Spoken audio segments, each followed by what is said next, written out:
Welcome to Mr. Tira and Mr. Don Reedy. No penny, mong sai sập việc đó mà ná mong sai sập à, chờ thao mong à.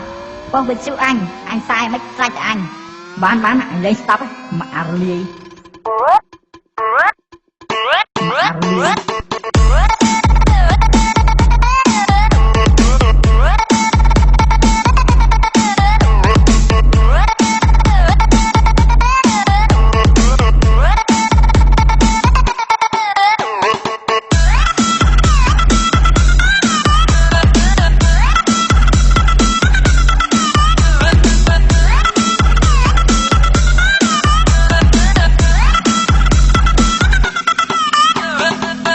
Mr. Tira on the mix. Let's stop.